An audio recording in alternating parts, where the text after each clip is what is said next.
नमस्कार आप सभी को। मैं सरिता कुलकर्णी आप सभी का एस्ट्रो लाइफ जंक्शन चैनल में स्वागत करती हूँ। आज का जो वीडियो है अगेन राहु केतु के सीरीज पर ही होगा। अभी तक आपने राहु पे राहु का भ्रमण देखा जो 18 साल बाद हुआ।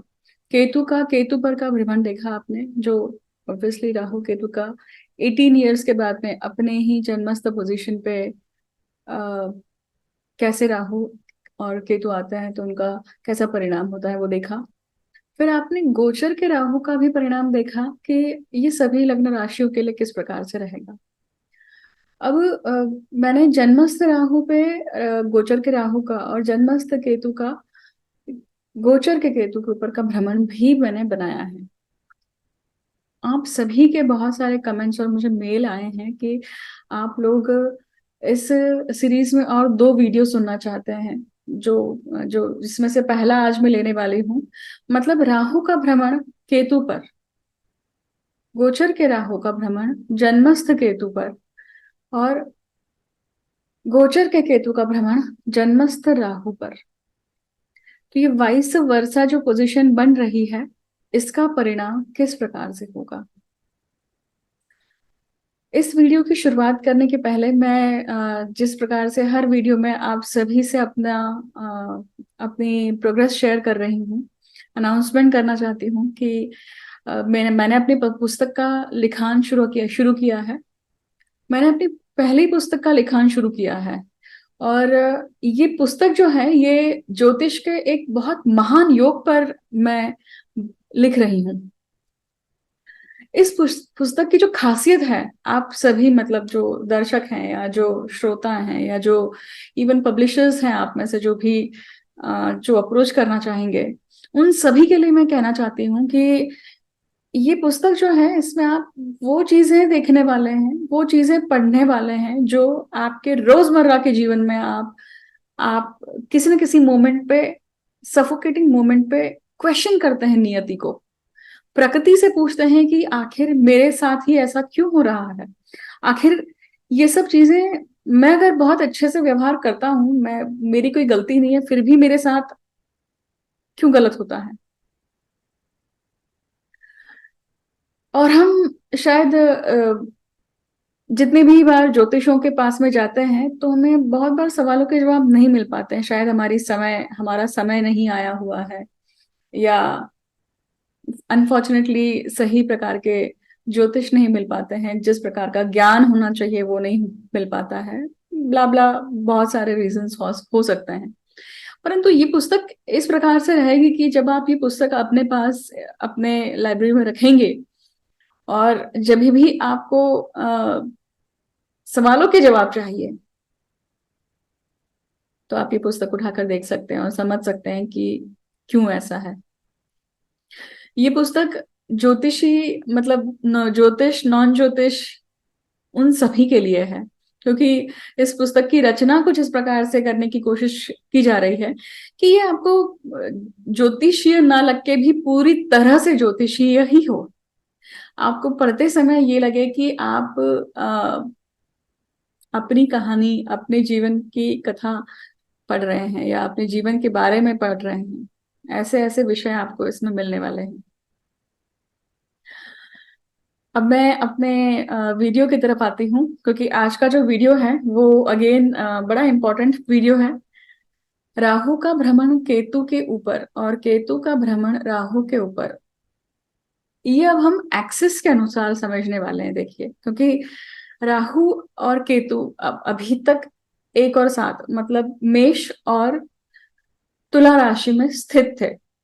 18 महीने का उनका गोचर हो चुका है। ट्रू राहु और मीन राहु की अगर बात करें तो 30 अक्टूबर और 30 नवंबर एक्चुअली बहुत सारे ज्योतिष सॉफ्टवेयर में आपको प्रैक्टिकली राहु जो है वो कुंडली में बदलते हुए 30 नवंबर को भी दिखेंगे। आप उस चीज को इस तरह से समझ सकते हैं कि वेद लग चुके हैं। वेद अर्थात क्या होता है?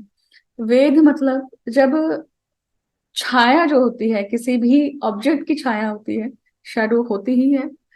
तो जब ग्रह या ये छाया ग्रह हैं, इनकी छाया जैसे ही उस राशि में प्रवेश करती है या उस राशि के एज को टच करती है तो भी हम उस कहते हैं कि ये वेद लग चुके हैं। तो ट्रू राहु और मीन राहु के हिसाब से भी अगर आप देखें तो ये गोचर शुरू हो चुका है। अब सबसे पहले समझिए कि आप सभी ने, अब ये वीडियो जो भी आप लोग देख रहे हैं, दर्शक जो भी हैं, उन सभी से मैं अनुरोध करूंगी कि अगर आप ये सबसे पहली बार ये वीडियो अगर ओपन करके देख रहे हैं तो आपको एक टेम्पो इसमें चलते हुए नहीं दिख पाएगा। क्यों? क्योंकि अगर आपने पिछले राहु केतु के जो सीरीज में आए हुए वीडियो हैं उनका इंट्रोडक्टरी पार्ट नहीं सुना है तो ये वीडियो आपको अगेन शायद बाउंसर हो सकता है। तो आप कोई भी वीडियो डायरेक्ट अपनी राशि को जब जब आप टिक क्लिक करते हैं टाइम स्टैम्प पे तो आपको सिर्फ वो समझ में आता है कि आपकी राशि के लिए जन्म राशि हो या लग्न राशि हो, तो उतना ही आप अपना देख कर हट जाते हैं। परंतु जब आपको फुल इफेक्ट समझना होता है तो आपको इंट्रोडक्शन छोड़ना नहीं चाहिए, क्योंकि उस इंट्रोडक्शन के पार्ट में ही सब कुछ सार है। उसी प्रकार से अभी मैं जो इंट्रोडक्शन देने वाली हूँ राहु का केतु पर और केतु का राहु पर, तो ये आपको समझना होगा कि ये किस प्रकार से काम करेगा। अब बेसिक रूल समझ लीजिए कि राहु केतु के गोचर जो है वो 18 साल बाद अपने अपने स्थान पे, मतलब जन्मस्थ राहु जन्मस्थ केतु पर आते हैं। इसका अर्थ है कि जब ये हाफ गोचर करते हैं, मतलब इनकी हाफ ट्रांजिट हो चुकी है, मतलब राहु का केतु पे जब भ्रमण आता है और केतु का राहु के ऊपर भ्रमण आता है तो एग्जैक्टली 9 साल कंप्लीट हो चुके होते हैं और तब ये गोचर बराबर 180 डिग्री पे रहता है। इम्पोर्टेंट क्यों है? 9 जो आंकड़ा है ये कहीं ना कहीं पूर्णता को दर्शाता है, यहाँ पे फिनिश होती है चीजें उसके। इवन न्यूमरोलॉजी के हिसाब से भी अगर आप देखेंगे 9 इज मार्स। अब मार्स का अगर हम नंबर भी ले यहाँ पर, या हम देखें कि 9 का आंकड़ा जब कंप्लीट होता है तो एक साइकिल का टप्पा या बेंचमार्क खत्म होके शुरू होता है, एक रिमाइंडर होता है वो। जब ये हाफ ट्रांजिट कंप्लीट होता है, मतलब राहु का केतु पे भ्रमण जब आता है, राहु जिस प्रकार से मैंने आपको बताया है कि राहु ग्रीड को दर्शाता है, आपके आपकी जो भी इच्छाएं हैं आकांक्षाएं हैं। राहु का एक ही मकसद था कि आप राहु का एक ही मकसद था कि मुझे अमृत पाना है। शुक्राचार्य उनके गुरु थे, तो शुक्राचार्य ने उन्हें बहुत समझाया था कि गलत नीति का शुक्राचार्य ने कभी भी समर्थन नहीं किया है। हाँ, पर जहां पे इनजस्टिस है वहां पे हमेशा शुक्राचार्य जो हैं वो खड़े रहे हैं, वो उस चीज के लिए लड़े हैं। तो शुक्र की जिनके पत्रिका में बलवान होता है और तेजस्वी होता है, ओजस होता है, मतलब अगर शुक्र वर्गोत्तम है आपकी पत्रिका में तो भी आप ये गुण अपने अंदर पाएंगे। और कितना भी कुछ हो जाए, इनजस्टिस अगर हो रहा है तो you would like to raise your voice. अब हम यहाँ पे राहु की बात कर रहे हैं, क्यों हमने शुक्राचार्य की बात करी? क्योंकि शुक्राचार्य जो है वो उनके गुरु हैं। अब उन्होंने बताया था, वो अपने शिष्य को जानते थे कि ये सबसे बुद्धिमान असुर है और इसकी बुद्धि का कोई भी लिमिट नहीं है। तो राहु का एक ही ऑब्जेक्टिव था कि मुझे क्या करना है, मुझे पाना है अमृत। परंतु जो भी समुद्र मंथन की जो मैंने कहानी कथा आपको बताई थी पुराणों के अनुसार, उसमें आपने देखा कि जैसे ही छेदन होता है उसके क्षीर का, तो राहु का क्षीर काफी दूर पड़ा होता है और केतु का जो धड़ है, मतलब स्वरभानु राक्षस जिसकी हम बात कर रहे हैं, उसका सर राहु बन जाता है और उसका शरीर जो है वो क्या बन जाता है? केतु, उसे नाम दिया जाता है। और वो केतु कहाँ पे है? केतु आता है विष्णु जी के पैरों पर गिरता है। अब देखिए, विष्णु जी के पैरों पर गिरता है इसलिए उसको मोक्ष कारक कहा है, इसको ग्रीडीनेस का कारक कहा है। तब राहु का केतु के ऊपर भ्रमण आता है और केतु का राहु के ऊपर भ्रमण आता है तो ये एक इल्यूजन वाली स्थिति बनती है। फर्स्ट एक मिराज जैसी स्थिति भी बनती है, आपके कदम डगमगाने की स्थिति बनती है, आपके आ, आप बहुत बार ये चीज हो सकती है कि आपने अभी तक अपने आप को संभाल के रखा है, परंतु इस गोचर में आप अपना बांध तोड़ते हैं, क्योंकि आपके सामने ऐसी ऐसी चीजें रखी जाती हैं, डिस्गाइज होकर वो आती हैं, बेस बदल के आती हैं कि अरे हाँ ये तो ठीक है, ये मतलब I am ready for it, चल जाएगा मुझे ये, मतलब परंतु जब आप एंटर करते हैं और उसमें पूरी तरह से घुस जाते हैं, चाहे वो सिचुएशन हो, व्यक्ति हो, रिलेशनशिप हो, करियर हो, सब चीजें, इन सभी चीजों में ये इस प्रकार से सिचुएशन आती है। क्योंकि एक तरफ राहु आपको ग्रीडीनेस बता रहा है, पर वो राहु केतु पर आया है, केतु की केतु इज कारक ऑफ फ्रस्ट्रेशन, केतु इज कारक ऑफ किंतु परंतु, इफ्स एंड बट्स। तो ये दोनों का कॉम्बिनेशन कुछ ऐसा हो जाता है कि there is ambiguity, there is a dilemma, there is a lack of decision making, there is a, ये डिसीजन मेकिंग जो है ना, ये 100% आप श्योर होकर नहीं कर पाते हैं, this is not your decision. ये टाइम पीरियड पर डेफिनेटली बहुत बार होता है कि आपके ऊपर डिसीजन इम्पोज होता है। So it's a very simple rule of the life कि if you're not the decision maker, somebody will take decision on your behalf. आप अगर निर्णय नहीं ले सकते हैं, आप निर्णय लेने में अगर देरी लगाते हैं, तो कोई और आपके लिए निर्णय लेकर फ्री हो जाता है, और उसके कॉन्सिक्वेंसेस जो हैं आपको सहन करने पड़ते हैं। फर्क सिर्फ इतना पड़ता है कि जब हम निर्णय लेते हैं तो हमारे अंदर वो कॉन्फिडेंस रहता है अंतिम सांस तक कि ठीक है, गलत भी हुआ तो भी मैं जिम्मेदार हूं, कोई और जिम्मेदार नहीं है। बट अगर कोई और निर्णय लेता है तो हम हमेशा कोसते रहते हैं उस व्यक्ति को, तुमने, तुम्हारे वजह से ये हुआ, तुमने ऐसा किया था, तुमने मुझे कहा था कि ये कर लो इसलिए ऐसा हुआ। हम ये भूल जाते हैं कि जिस व्यक्ति ने डिसीजन लिया, उसने इसलिए लिया क्योंकि तुम नहीं ले पा रहे थे डिसीजन। आप में वो कमी थी, आप में कॉन्फिडेंस की कमी थी, वहां पर आप में लैक ऑफ इंफॉर्मेशन थी, आप में लैक ऑफ कॉन्फिडेंस था।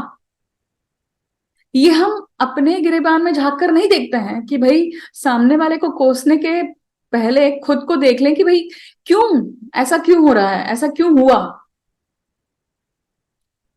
ये चीज भी होगी इस गोचर में, ब्लेम गेम्स।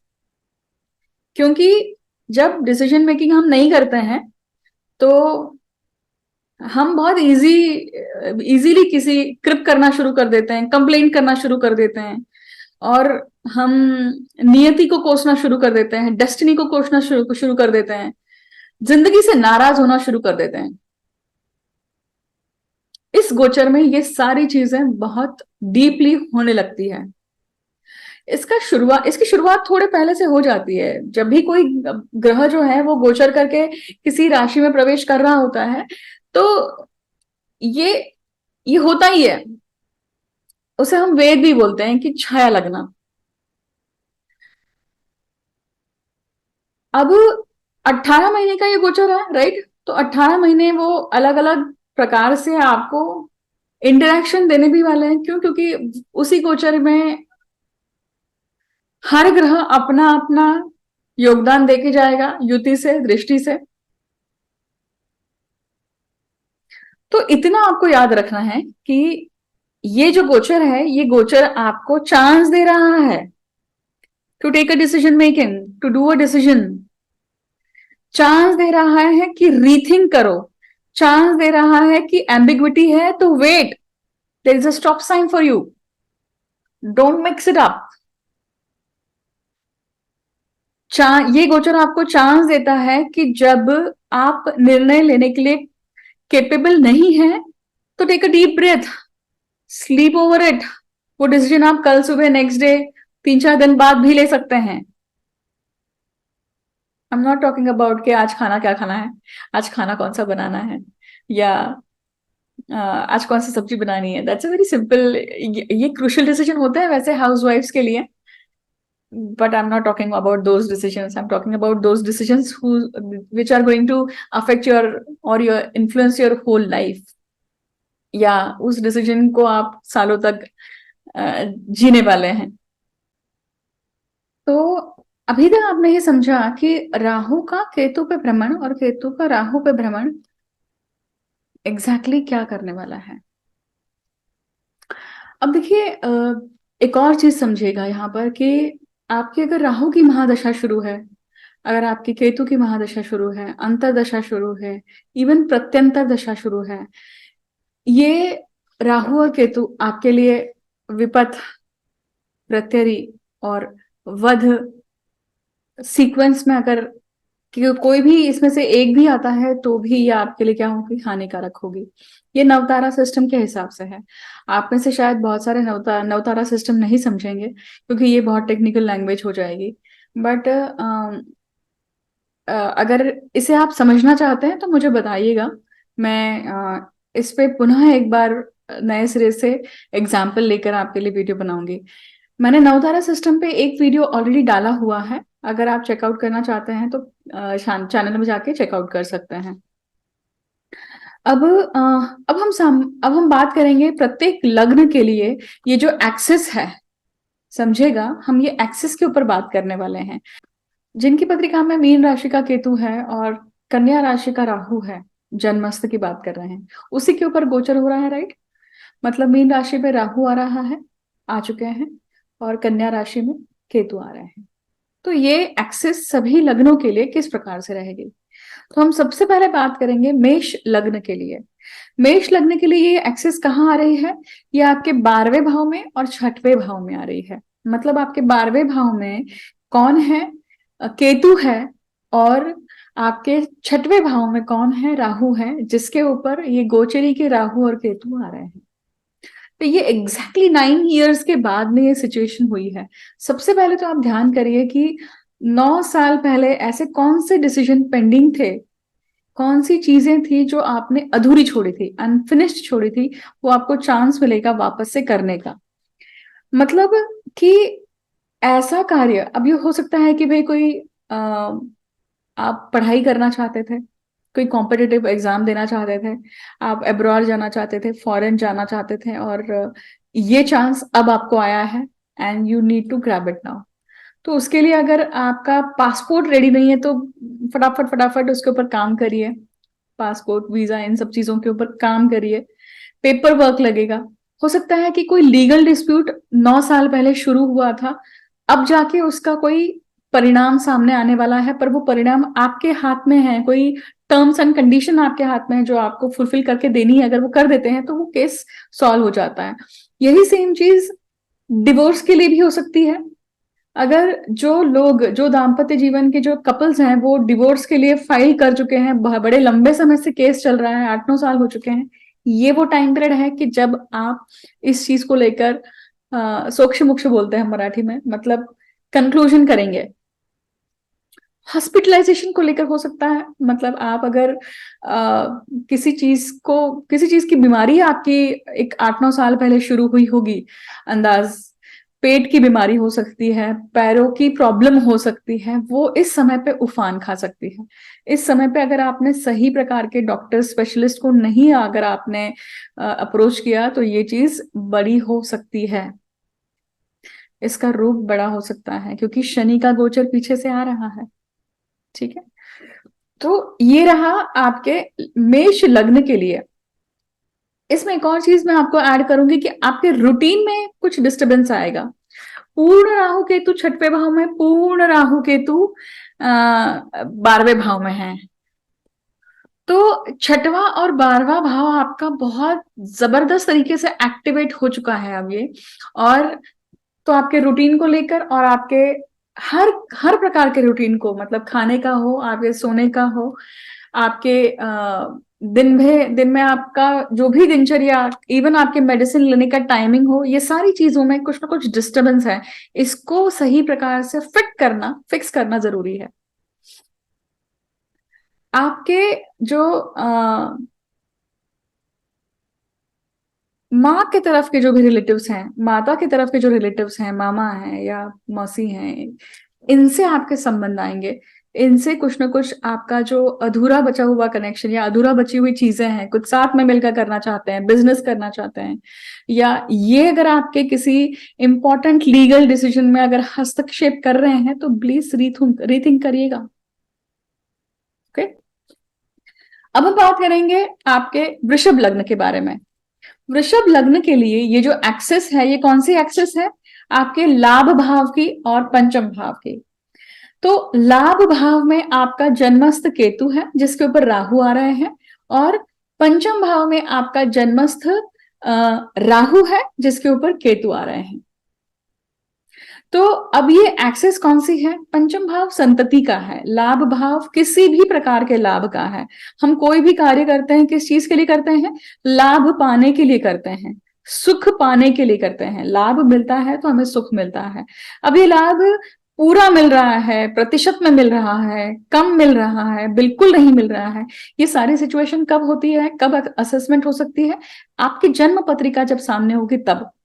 ये हम गोचर की बात कर रहे हैं। अब यहाँ पे राहु और केतु, अब समझेगा कि मीन राशि का राहु जो गोचर से आया हुआ है केतु पे, सबसे पहली बात, जिनके भी पत्रिका में केतु अगर लाभ भाव में है, इनके लाभ को लेकर किंतु परंतु बना हुआ है ना। आप कोई भी लाभ पाने के लिए जाते हैं तो आपको हमेशा कुछ ना कुछ अधूरा ही मिलता है, इनफैक्ट मिलता ही नहीं है। उस लाभ को लेकर हमेशा फ्रस्ट्रेशन रहती है कि यार मैं कितना भी काम कर लूं, मुझे जिस प्रकार का लाभ मिलना चाहिए, बेनिफिट्स मिलने चाहिए, वो मिलते ही नहीं है। फ्रस्ट्रेशन, डिसअपॉइंटमेंट ये बनी रहती है। आप वहां पे राहु आए हैं तो क्या होगा? ये कहीं ना कहीं आपको चांस दे रहा है कि जो फ्रस्ट्रेशन है उसे साइड में हटाओ और फोकस करके इसके ऊपर ध्यान दो। ये आप अचीव कर सकते हो, ये 18 महीनों में ये पॉसिबल है। उसी प्रकार से संतति को लेकर भी, जो लोग संतति को लेकर बहुत बहुत तरीके से प्रयत्न कर रहे हैं, ये वो टाइम पीरियड है, क्योंकि केतु जिनके पंचम भाव में है उनके लिए संतति को लेकर कुछ ना कुछ प्रॉब्लम्स हैं। गोचर का केतु ये प्रॉब्लम बनाएगा, क्योंकि जन्मस्थ केतु जिनके पंचम भाव में होता है उनके लिए संतति को लेकर बहुत सजग रहना चाहिए। नए दाम्पत्य जीवन के जो लोग हैं वो अगर प्रिकॉशन लेकर नहीं कर रहे हैं, अगर फिजिकल इंटरकोर्स नहीं करते हैं, तो उनके लिए ये संभव है कि यहाँ पे वो कंसीव कर जाते हैं और वो कंसेप्शन वो अबॉर्ट करते हैं, विच इज वेरी रॉन्ग। एक जीव हत्या होती है और उस जीव हत्या का परिणाम आप बहुत अलग तरीके से, बहुत अलग रूप से भोगते हैं। कुछ सालों पहले ऐसा वर्तन कर चुके हैं आप। आपने कुछ सालों पहले, सॉरी टू से, बट बच्चा गिराना या अबॉर्ट करना ये शायद कुछ आपसे हो चुका है। अब वो टाइम पीरियड है, ऑलरेडी टाइम पीरियड चल रहा है कि जब आप you really want to have kids and you are not able to have kids. ये वो सिचुएशन चल रही है। तो समझिएगा कि आगे आने वाले टाइम पीरियड में मई के आसपास आपके लिए गुरु जो है वो लगन भाव में आएंगे। तब वो पंचम दृष्टि डालेंगे आपके पंचम भाव पे। आप अभी से आईवीएफ ट्रीटमेंट, आईयूआई ट्रीटमेंट, उसके लिए जाइए। कष्ट है पर डिनायल पूरी तरह से नहीं है यहाँ पर। तो आप कोशिश करेंगे तो आपको यहाँ पे फल मिलेगा। वही सेम चीज आपके एजुकेशन को लेकर भी है। अब वो समय है कि आप झूठ ना बोलें, चीटिंग ना करें और सही प्रकार से उसके ऊपर काम करें। जिनकी जॉब, सर्विस वाले लोग जो है ना, कि अचानक से जॉब जाने के चांसेस हैं यहाँ पर, क्योंकि दशम भाव से अष्टम भाव में केतु आ रहे हैं, इसलिए। ठीक है। अब राहु केतु इनकी दशा, महादशा या प्रत्यंतर दशा भी अगर आपकी शुरू है तो ये आपके लिए ज्यादा प्रभावी रहेगा।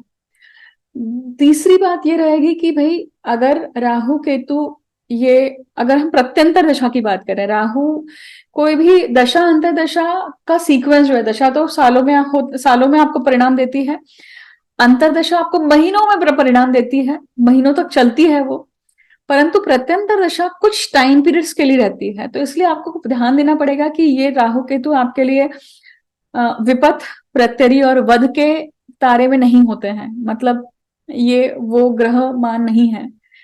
अगर है तो ये आपके लिए डिफिकल्ट सिचुएशन या आपको प्रॉब्लम्स में लाएंगे। इस अगर ये आपको टेक्निकल लग रहा है तो you need to approach a astrologer for that to understand what your chart says. Okay, अब बात करते हैं मिथुन लग्न के लिए। मिथुन लग्न के लिए ये जो एक्सेस है ये 4-10 एक्सेस है। पराशर ऋषि कहते हैं 4-10 एक्सेस में जब भी राहु केतु आते हैं तो ये व्यक्ति जो है, ये जातक जो है, काल ये सर्प योनि से रहा है। जब सर्प योनि से कोई व्यक्ति रहा है, हम इस जन्म के पहले अलग अलग योनियों को पार करके आए हुए हैं, राइट। कोई कोई रेप्टाइल वाली योनि में रहा होगा, कोई चतुष्पाद योनि में रहा होगा, कोई द्विपाद में रहा है। तो कौन सी योनियों को पार करके आते हैं, कुछ स्पेसिफिक योनियां हैं जो आपको पत्रिका में नजर आती हैं और वो आपका इम्प्रिंट छोड़ के जाती है, संस्कार छोड़ती है, जो आप इस जीवन में उस प्रकार से बिहेव करते हैं। तो जब चतुर्थ भाव का राहु केतु या चतुर्थ और दशम में जब आपको ये एक्सेस मिलती है तो ये व्यक्ति जो है ये पूर्ण रूप से सर्प योनि से रहते हैं। अब यहाँ पे देखिए, जन्मस्थ राहु पर केतु आ रहे हैं और जन्मस्थ केतु पर राहु आ रहे हैं। मीन राशि का राहु का गोचर है, राइट। अब आप देखिए कि मीन राशि का राहु का गोचर है, इसका अर्थ ही है कि अब टाइम पीरियड है 18 मंथ्स में कि आप अपना ग्रीडीनेस, आपका जो फोकस है, आपकी जो इच्छा है, प्रबल इच्छा है, उसकी तरफ आप काम करें। क्योंकि जन्मस्थ केतु है आपका दशम भाव में। अभी तक का आपका जीवन करियर को लेकर बहुत डिस्टर्ब रहा ही होगा। ब्रेक्स, इंटरप्शंस, अचानक से जॉब्स छूटना, बारंबार जॉब्स छूटना, ये आपकी पैटर्न रही होगी। तो ये जो पैटर्न है ये आपको कहीं ना कहीं क्या करना है, ब्रेक करना है। अब जब हम चतुर्थ भाव की बात करते हैं तो चतुर्थ भाव में देखिए कि जन्मस्थ राहु है और उसके ऊपर केतु का भ्रमण हो रहा है, राइट। अब यहाँ पे देखिए कि जिसके भी चतुर्थ भाव में केतु है, जिसके भी जन्मस्थ भाव में राहु है, ये नाग योनि का मतलब सर्प योनि का रहा हुआ है व्यक्ति गत जन्म में, किसी न किसी जन्म में। मैं बहुत बार ये चीज बोलती हूँ, परंतु इसके बारे में आपको जब भी अगर आपको डिटेल में समझना है तो आपको पत्रिका दिखानी पड़ेगी, पत्रिका सही तरीके से पास्ट लाइफ एनालिसिस करना पड़ेगा। जिसमें मेरी स्पेशलिटी है, मैं उसमें उस विभाग में बहुत अच्छे से रिसर्च करके काम करती हूँ। तो राहु जो है यहाँ पर आप देखिए कि यहाँ पे राहु के ऊपर केतु का भ्रमण है ना। तो अब अभी तक आपका जो व्यवहार रहा है, सुख रहा है, विषयुक्त रहा है, व्यवहार विषैला रहा है। जब राहु चतुर्थ भाव में होता है तो ये व्यक्ति भी विषयुक्त बर्ताव करता है। अब डिपेंड करता है कि विषधारी है, विषयुक्त है, या विष उड़ेलने वाला है, या विषैला है, कौन से प्रकार का वर्तन है। और सुख में जब राहु केतु के जो ग्रह आते हैं तो ये सुखों में हमेशा दाग लगाते हैं, सुख नहीं मिल पाता है इन लोगों को। मतलब ऐहिक सुख है, आप देख रहे हैं कि आपके आसपास आपको फैसिलिटीज हैं, गैजेट्स हैं, घर पे इलेक्ट्रॉनिक आइटम्स हैं, फर्नीचर है, सब चीजें हैं, परंतु उसे उपभोगने के लिए शायद आप नहीं है, आप ट्रैवलिंग में हैं, आप घर पे ही नहीं है। क्योंकि ये राहु जो है ये आपको अपनी माता से या किसी न किसी से विभक्त कराएगा, घर पे पेरेंट्स से विभक्त करवाएगा, सेपरेट कराएगा। इसकी संभावना बहुत बनती है। कहीं ना कहीं सुख पाने के लिए शायद ये एक डिसीजन सही रहेगा, हो सकता है। देखिए, इसको अगर सुवर्ण मध्य इसमें अगर आपको साधना है तो आप क्या कर सकते हैं कि भाई किसी और शहर में जाने से अच्छा है कि आप जिस सोसाइटी में रह रहे हैं उसी सोसाइटी में आप अपने अपने लिए दूसरा मकान देखें और वहीं अपने आसपास अपने माता पिता के पास रहें कि जब भी उनको जरूरत पड़ती है तो आप उनको सहायता कर सकते हैं। और ऐसा बहुत होता आ रहा है, अब ये चीजें बहुत बढ़ रही हैं। उसका कारण ये एक भी है कि जब बच्चे जो हैं वो अगर दोनों हस्बैंड वाइफ दोनों अगर काम पे जा रहे हैं तो बच्चों को कौन देखेगा, या बच्चे कहाँ जाएं। डे केयर वगैरह वो सब चीजें ठीक है, पर और दूसरी तरफ माता पिता जो हैं, मतलब सीनियर सिटीजन जो हैं, उनको उनको अकेलापन लगता है। तो दोनों की पूर्तता हो जाती है कि बच्चे आते हैं तो उनके साथ जरा चार बातें कर लेते हैं, तो उन्हें भी अच्छा लगता है और उन्हें भी सिक्योरिटी मिल जाती है कि चलिए हमारे लिए कोई बड़ा बुजुर्ग व्यक्ति घर पे है।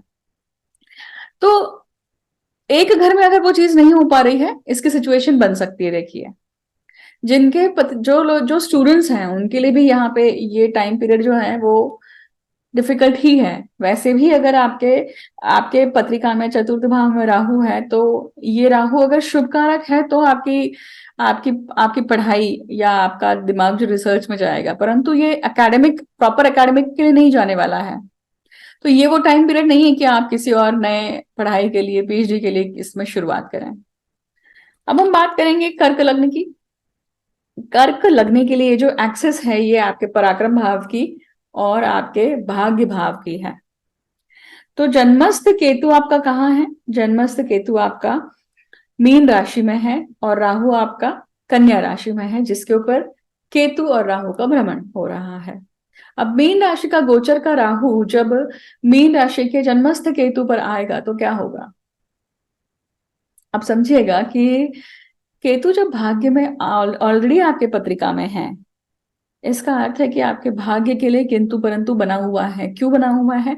आपसे कुछ ऐसा गलत कर्म हुआ है गत जन्म में जिसके कारण भाग्य कुंठित है। तो ऐसा कौन सा कर्म है? उसके लिए आपको पत्रिका दिखानी पड़ेगी, सही तरीके से एनालिसिस करना पड़ेगा, कि पास्ट लाइफ एनालिसिस करना पड़ेगा। मैं पास्ट लाइफ एनालिसिस करती हूँ। आप आप एग्जैक्टली जान सकते हैं कि भाग्य क्यों कुंठित है। पर सिर्फ जान लेने से क्या होगा? जब तक आप उसके ऊपर कुछ काम नहीं करते हैं, जब तक आप उसके ऊपर कुछ क्रिया नहीं करते हैं, चाहे वो उपाय हो, रेमेडीज हो, कुछ भी हो, आप खुद होकर कर्म नहीं करेंगे, तो वो भाग्य कोई बदलने तो वाला है नहीं। तो आप अगर करने वाले हैं तो ही ज्योतिषी के पास आइए, अगर मेरे पास में आने वाले हैं तो आप कार्य करने वाले हैं तो ही आइएगा। अब यहाँ पे भाग्य भाव में राहु आ रहा है, इसका अर्थ है कि बाहर जाने का मौका मिलना। जो लोग इतने समय से अब्रॉड विजिट के लिए तरस रहते हैं, या उनको बहुत इच्छा थी, वो चीज नहीं हो पा रही थी, यहाँ पे वो होने की संभावना है। छोटे मोटे प्रवास, ये सारी चीजें तो आपके ऑलरेडी होते ही है या फिर कैंसिल हो जाते हैं बीच में ही। तो ये वो टाइम पीरियड है कि हाँ वो चीज हो गई। पिता से हो सकता है कि यहाँ पे थोड़ी अनबन रहे, पिता को लेकर कुछ ना कुछ विषयुक्त भावनाएं, या अब शायद आपकी जो रैशनल थिंकिंग है वो डिफरेंशिएट करती है कि जो भी आपकी आइडियोलॉजी रही है बचपन से वो चेंज्ड है पिता को लेकर। Try to accept it graciously. Siblings के साथ में देखिए या आपके पराक्रम को देखिए, दोनों चीजों में देखिए कहीं ना कहीं दिक्कतें आने वाली हैं। पराक्रम भाव में आपका जन्मस्थ कौन है? यहाँ पर राहु है और उसके ऊपर केतु का भ्रमण है। तो आपके पराक्रम में कुछ फ्रस्ट्रेशन आने वाला है, जाने तो क्यों करना। हाँ ठीक है, करते हैं और फिर बातें छोड़ देना। अभी तक का आपका व्यवहार रहा है कि you always go and fight, और वो आप अचीव करने की कोशिश करते हैं। राहु का जब तीसरे भाव में होता है ना, तो वो एक डर भी देता है। There is a fear of something, fear of snakes, fear of deep water, fear of ancestors curse, ये सब चीजें भी होती हैं। और आपके जीवन में सिबलिंग्स का महत्व, या सिबलिंग्स का, either they are no siblings, तो कहीं ना कहीं उस चीज की खींच रहती है मन में कि why don't I have siblings, real siblings. Now this depends upon which age you are in, right? And ये इस प्रकार से एक सिचुएशन रहती है। देखिए, तो जब पराक्रम भाव में ये केतु आ रहा है तो ये क्या करता है? अभी तक की जो आपकी पर्सनालिटी रही है कि गो गेटर वाली, या तो वो अभी थोड़े समय के लिए शेल में जाएगी। यू विल थिंक थ्रू, या आपके आपके एफर्ट्स में कहीं ना कहीं थोड़ा सा अनसर्टेनिटी, प्रेशरलेस होना, ये सब चीजें होने की संभावनाएं हैं। इसका ऑपोजिट भी हो सकता है कि आप लीप ऑफ फेथ लेकर कुछ ऐसे काम कर रहे हैं कि जहां पे आपको नहीं लगता है कि यार ये चीज होगी, बट आपको ऐसे लोगों ने आपको मार्गदर्शन किया है जो शायद सक्सेसफुल हैं या जिनको आप बहुत मानते हैं, पर उन्होंने कहा है इसलिए आप कर रहे हैं। आप अपनी बुद्धि नहीं लगा रहे हैं, आप किसी और की बुद्धि से वो काम कर रहे हैं और शायद वो काम सक्सेसफुल हो जाता है। पराक्रम भाव का केतु जो है ना, वो विरक्त करते जाता है, विभक्त करते जाता है इमोशन से, षड रिपुओं से। तो ये टाइम पीरियड आप अपने ऊपर काम करने वाले हैं ज्यादा। आप अपने अंतर्भूत, अपनी आत्मा के उत्थान के लिए भी काम करने वाले हैं। पंचम राशि मतलब सिंह राशि की बात करते हैं। सिंह राशि के लिए ये जो गोचर है, ये कहाँ पे आ रहा है? ये उनके आठवें भाव और दूसरे भाव में आ रहा है। आठवें भाव में आपका राहु आ रहा है और दूसरे भाव में आपका केतु आ रहा है। वहीं पे आपका जन्मस्थ राहु है और आठवें भाव में जन्मस्थ केतु है। अब जब आठवें भाव में जन्मस्थ केतु है, इसका अर्थ है कि, और उसके ऊपर जब राहु आता है, तो ये दर्शाता है कि व्यक्ति इस, अब ये टाइम पीरियड है 1.5 साल, जहां पे आप कहीं ना कहीं तंत्र मंत्र विधि से, उपचारों से, उपायों से अपना अपना चार्ट शुद्ध करने के लिए जाएंगे। आप अपने आप को शुद्ध करने के लिए जाएंगे। इससे फर्क ये पड़ेगा कि आप कहीं ना कहीं अपने उन वीकनेस पे काम कर रहे हैं जो शायद आप बहुत लॉन्ग टाइम से ड्यू देख रहे थे। इसकी शुरुआत 8-9 साल से पहले हो चुकी है, बट आपको लगता था कि you would be able to do do it on your own, but now you realise कि नहीं, आई नीड हेल्प देयर। ये वो टाइम पीरियड है कि शायद जो पैतृक संपत्ति या अनअटेंडेड इमोशंस जो हैं, उनको आप सही प्रकार से क्लोजर देंगे। वैसे लोग आएंगे, शायद वैसे चैप्टर्स ओपन होंगे और वो 1.5 साल के अंतराल में कहीं ओपन होके वापस से क्लोज होंगे, सही प्रकार से क्लोज होंगे। अगर आपको अपॉर्चुनिटी मिलती है तो यू शुड डू दैट। वाणी के भाव में ऑलरेडी आपके क्या है? केतु है यहाँ पर। केतु आ रहा है मतलब, क्योंकि वाणी के भाव में आपके राहु है जन्मस्थ। अब जब जन्मस्थ राहु है ना, तो ये जन्मस्थ राहु मतलब ये आप जो व्यक्ति हैं झूठ बोलने वाले हैं। Many times you speak lie because of pressure, because of judgment, because of you will get judged, or because it's just habit। अब वहां पे केतु है, आपके जो झूठ है ना, वो आपके सर पे चढ़ के बोलेंगे। क्योंकि जब व्यक्ति झूठ बोलने की आदत डाल लेता है, तो उसका झूठ उसे ही समाप्त करने के लिए निकल पड़ता है। ये वो गोचर है आपके लिए। तो be very careful, be very cautious about it, कि अब झूठ नहीं बोलना है। ये केतु आपके धन को हानि करने वाला है कहीं ना कहीं। तो धन को लेकर जो भी आपकी डिसीजन मेकिंग है, वो आपको सही प्रकार से करनी है। ये केतु खाने में बहुत बारीक से जो ऑर्गेनिजम्स है, उसके कारण आपको पेट खराब करने की संभावना दे सकता है। इसके ऊपर भी आपको ध्यान देना पड़ेगा। अब ये केतु आपको और क्या करेगा जब राहु पे आ रहा है, तो कि अलग अलग लैंग्वेजेस पे जो आप पढ़ते हैं या पढ़ने की इच्छा रखते हैं, तंत्र पे पढ़ने की इच्छा रखते हैं, कूट विद्याओं पे पढ़ने की इच्छा रखते हैं, तो जहां आपकी जरूरत नहीं है, वहां पे आप दिमाग मत लगाइए। ये जरूर यहाँ पे बोला जाता है। सिंह लग्न के लिए देखिए, अगर आपकी राहु केतु की दशा महादशा चल रही है, तो ये आपके लिए डेफिनेटली बहुत ज्यादा प्रभावी रहेगा। वही अगर राहु केतु आपके लिए विपत प्रत्यरी और वध नक्षत्र में आते हैं, मतलब वध ताराओं में से आते हैं, वध सीक्वेंस में आते हैं, तो आपको डेफिनेटली प्रॉब्लम्स होगा। ये टेक्निकल डिटेल हो सकती है, बट इस टेक्निकलिटी को अगर आप समझ नहीं पा रहे हैं, तो you can approach any astrologer to understand it. अब हम बात करेंगे कि कन्या लग्न के लिए ये गोचर जो है किस प्रकार से रहेगा। कन्या लग्न के लिए देखिए, ये एग्जैक्टली उनके लगन भाव में और सप्तम भाव में हो रहा है। लगन भाव में ऑलरेडी आपके कौन है? राहु है, जिसके ऊपर गोचर के केतु आ रहे हैं। और सप्तम भाव में आपके गोचर के केतु है, जिसके ऊपर राहु आ रहे हैं। क्या होगा? It is 1/7 axis. 1/7 axis is all about you and your partners. आपने नोटिस किया होगा कि आप जब भी ट्रैवलिंग के लिए निकलते हैं, आप जब भी किसी से मिलते हैं, आप कहीं डिलीवरी पिकअप करने जा रहे हैं, खाना खाने जा रहे हैं, रेस्टोरेंट जा रहे हैं, बाल कटवाने जा रहे हैं, कहीं भी अगर आप कोई भी काम करने के लिए किसी के पास भी जाते हैं, आपका झगड़ा हो जाता होगा, आपका कहीं ना कहीं मिसअंडरस्टैंडिंग हो जाती है, चीजें बिगड़ जाती है, होता है ऐसा।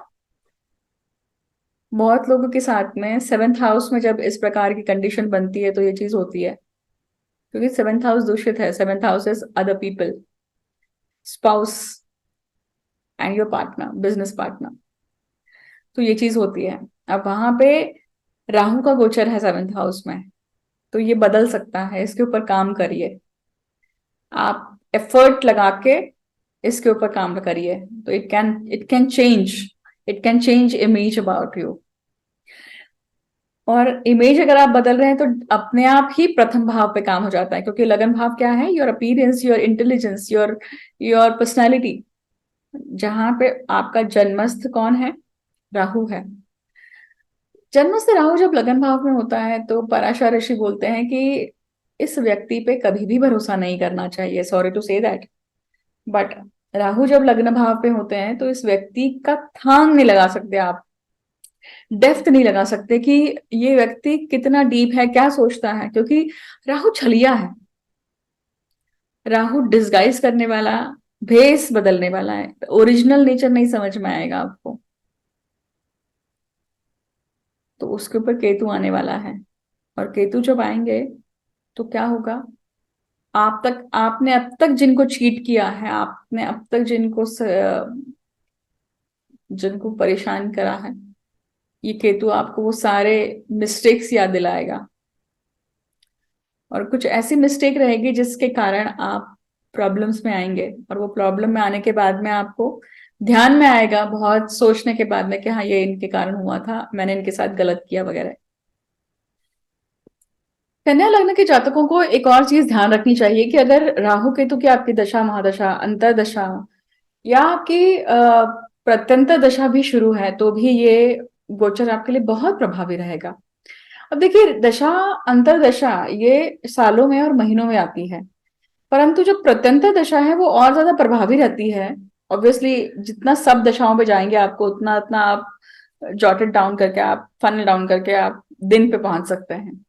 परंतु वही प्रत्यरी अगर, या आपकी दशा, महादशा या अंतरदशा या प्रत्यंतर दशा, ये कोई भी जब आपके विपथ, प्रत्यरी और वध पे पड़ते हैं नवतारा सिस्टम के अनुसार, तो भी आपके लिए ये गोचर बहुत क्या होगा? डिफिकल्ट होगा। ये टेक्निकल ये टेक्निकल भाग है डेफिनेटली। तो इसे अगर आप समझना चाहते हैं तो आपको ज्योतिषी के पास जाना होगा और समझना पड़ेगा चार्ट के अनुसार। अब हम बात करेंगे तुला लग्न की। तुला लग्न के लिए ये जो एक्सिस है ये कौन सी है? छठवां भाव और 12वां भाव है। 12वें भाव में आपका जन्मस्थ राहु है, और आपके छठवें भाव में आपका जन्मस्थ केतु है, जिसके ऊपर राहु का भ्रमण हो रहा है। अब राहु आपके जन्मस्थ केतु में, मतलब छठवें भाव पे आ रहे हैं। केतु आपके ऑलरेडी पेंडिंग कर्म के भाव में पड़े हुए हैं जन्मस्थ आपके पत्रिका में। तो क्या होगा इस केस में कि राहु आने के कारण उस केतु में जो फ्रस्ट्रेशन था वो जाएगा कुछ समय के लिए, तो जाने वाला है। तो इसके लिए आपको क्या करना चाहिए? You must take this opportunity, golden opportunity, and work on it. अब यही केतु आपको हमेशा किंतु परंतु बना के रखा होगा, मतलब आपके शायद एक तो सबसे पहले आपके जॉब को लेकर बहुत किंतु परंतु बना के रखे होंगे, जॉब छूटते होंगे, आपके सर्विस को लेकर हमेशा कुछ ना कुछ प्रॉब्लम रहती होगी, इवन आपके रिलेशनशिप में इश्यूज रहते होंगे। अगर आप मैरिड हैं तो मैरिड हो सकता है कि डिवोर्स के लिए आपने फाइल किया है या डिवोर्स के केस चल रहे हैं। This is the time period when you will get the final judgement.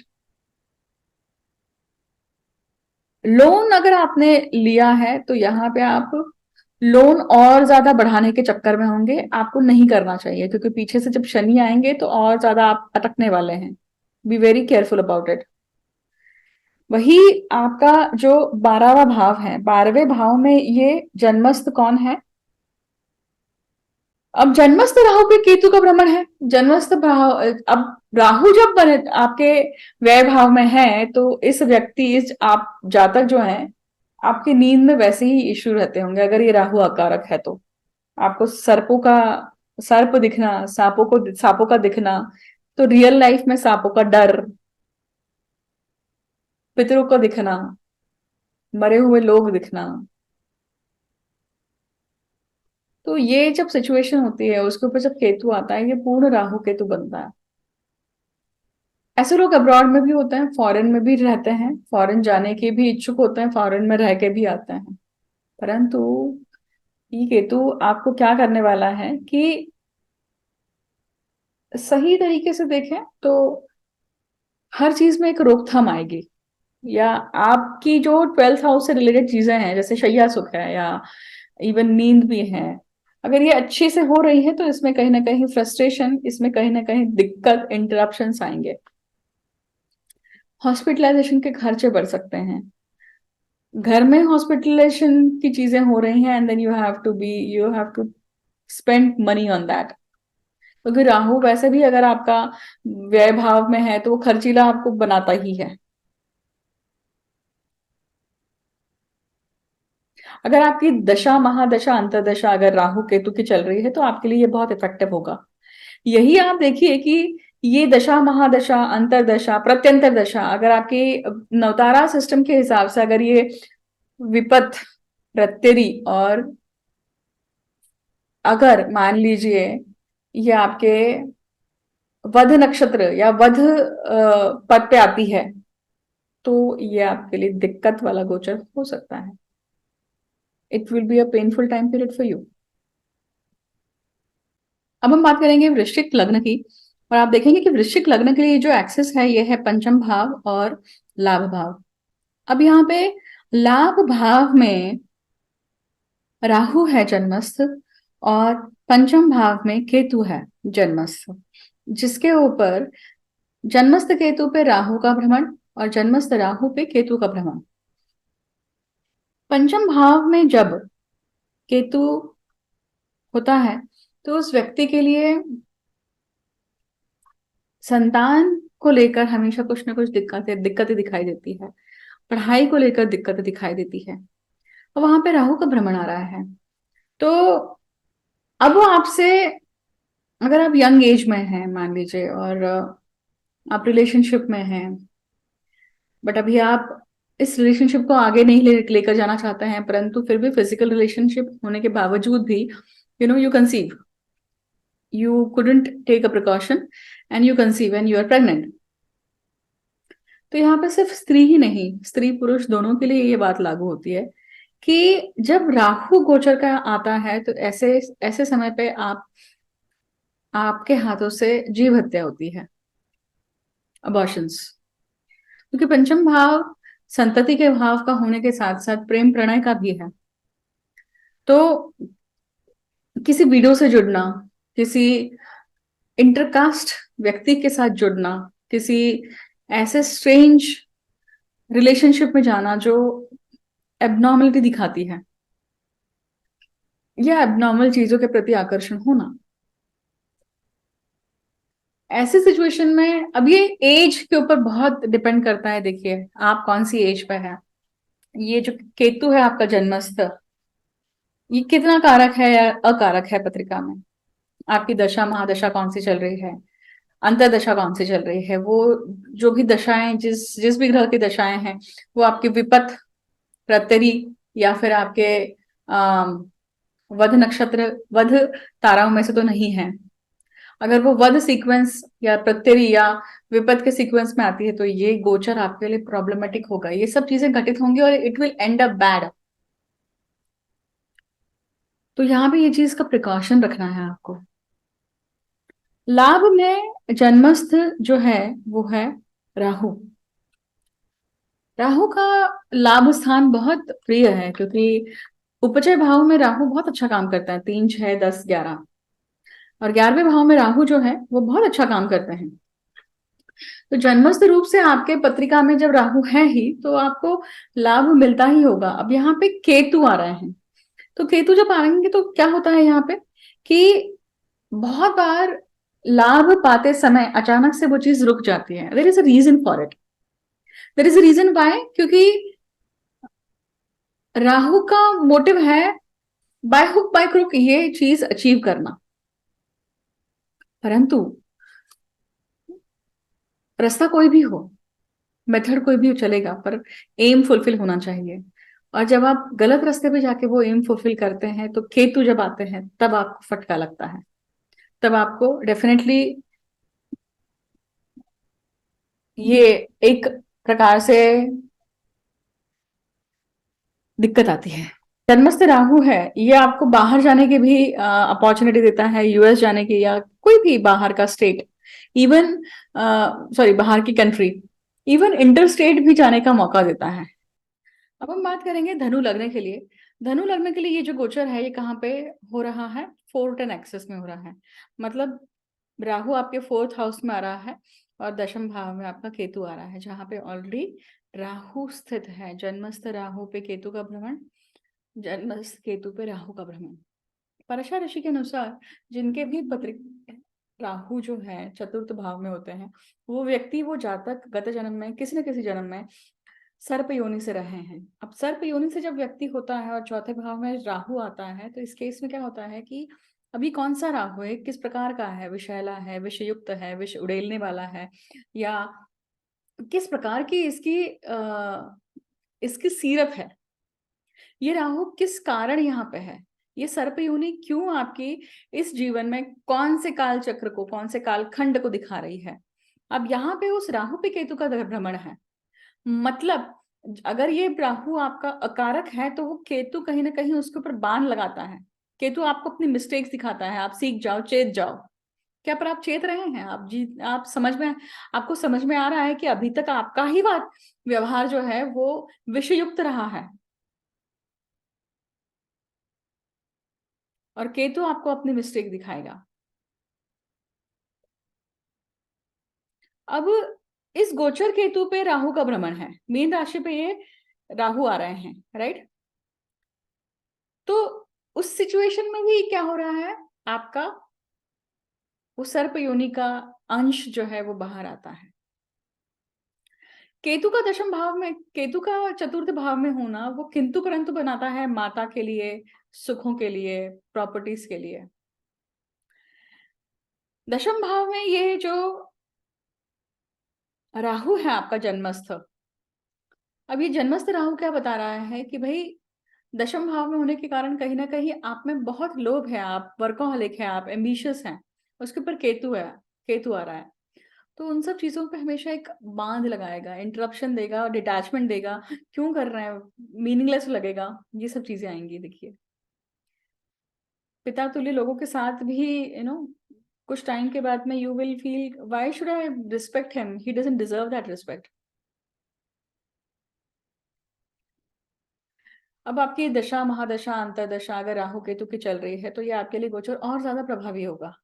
यही दशा महादशा अंतरदशा, ये अगर प्रत्यंतर दशा, ये अगर आपके नवतारा सिस्टम के अनुसार विपद प्रत्यरी और वध अगर पद पे आते हैं तो ये आपके लिए और ज्यादा दिक्कत वाला है। और इन तीनों पे ना आते हुए बाकी के 6 पे आते हैं तो ये आपके लिए फ्रूटफुल है। अब बात करते हैं मकर लग्न की। मकर लग्न के लिए ये जो एक्सेस है, कौन सी एक्सेस है? 3-9। आपके जन्मस्थ केतु पे राहु का भ्रमण, आपके जन्मस्थ राहु पे केतु का भ्रमण। तो अब आपका यहाँ पे मीन राशि में जन्मस्थ कौन है? केतु है।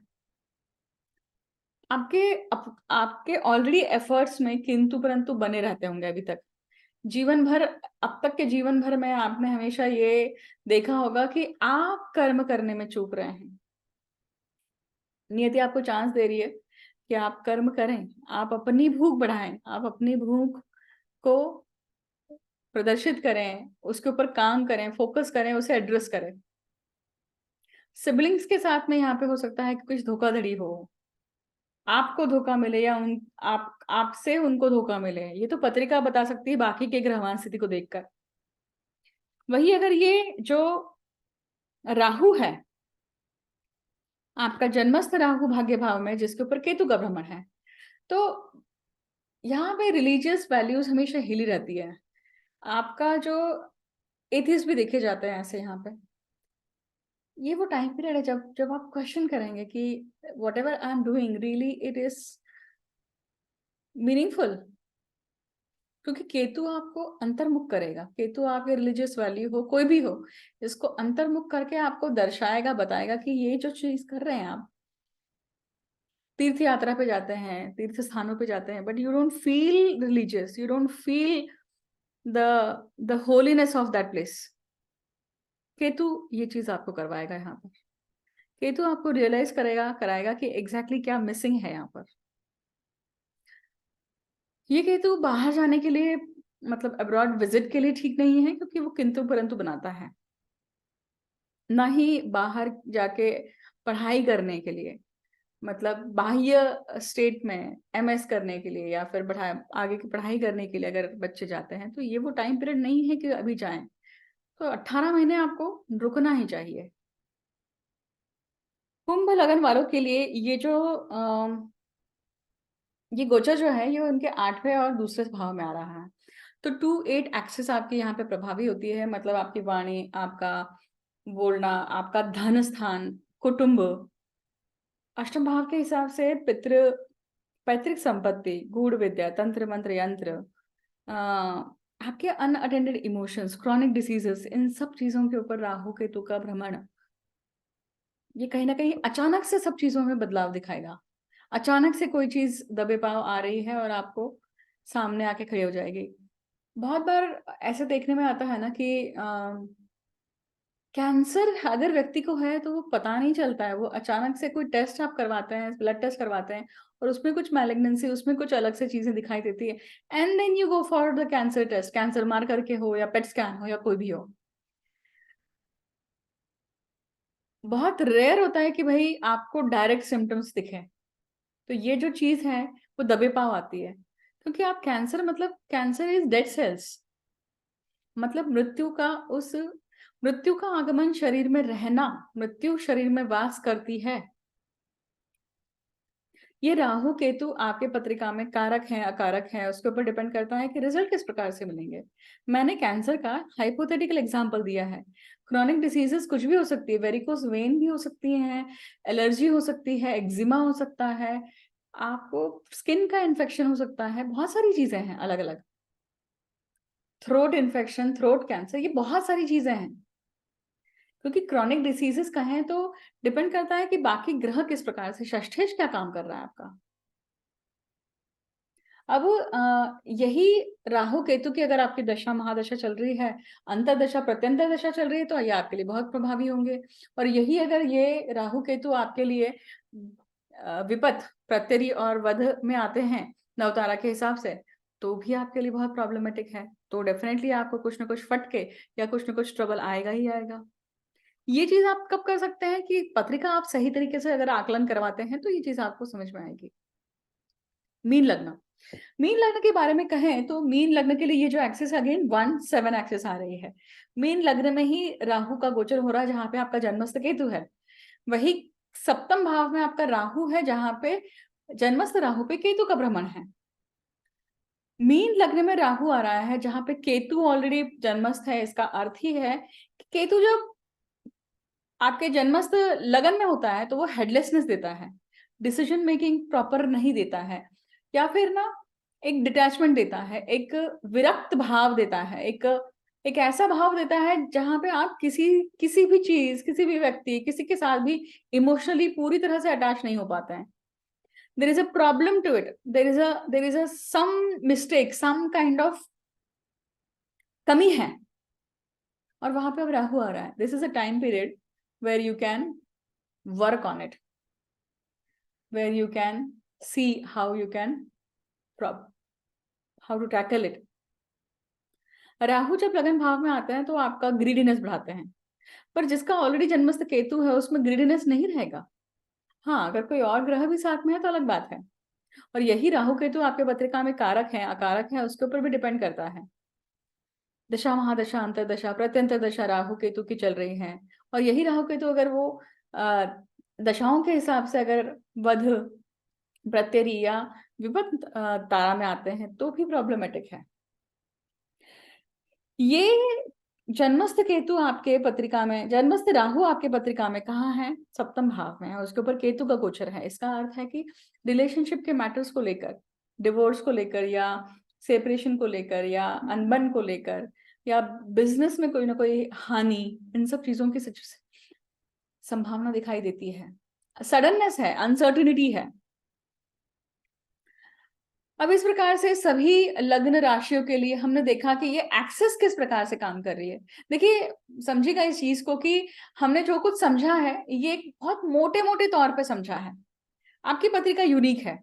आप किस प्रकार से अपनी पत्रिका का आकलन करवाते हैं, कौन से व्यक्ति से करवाते हैं, उसका ज्ञान कितना है, उसकी पहुंच कितनी गहरी है, उसके ऊपर डिपेंड करता है कि आपको कितना रिजल्ट या कितना उस प्रतिसाद मिलता है। आपके ग्रहमान स्थिति कैसी है उसके ऊपर भी डिपेंड करता है कि आपको आकलन कैसा मिलेगा पत्रिका का। जब जब व्यक्ति का गुरु खराब होता है तो उसे सही प्रकार के लोग नहीं मिलते हैं, हमेशा भटकाने वाले लोग मिलते हैं। अशुभ योग ज्यादा प्रभावी होंगे तो अशुभ योग तभी ही प्रभावी होंगे जब अगर उसको वातावरण ऐसा मिलेगा, वैसे लोग मिलेंगे उसको ठगने के लिए, उसको गलत व्यवहार करने के लिए, तभी तो वो, जब वो प्रवृत्त होगा तभी वो गलत व्यवहार करेगा, तभी तो वो पत्रिका खरी या सही में उतर के आएगी। मतलब तभी तो वो भोग पूर्ण होंगे, तभी तो वो कर्ज पूर्ण होंगी। इस प्रकार से राहु केतु का भ्रमण आपके जन्मस्थ राहु केतु पे किस प्रकार से रहा है, इसकी झलक हमने, इसकी पॉसिबिलिटीज हमने देखी।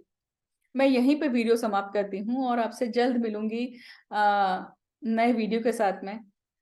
मैं अगला वीडियो लेकर आ रही हूँ जहां पे मैं पत्रिका का विश्लेषण करने वाली हूँ। आप सभी ने मेरा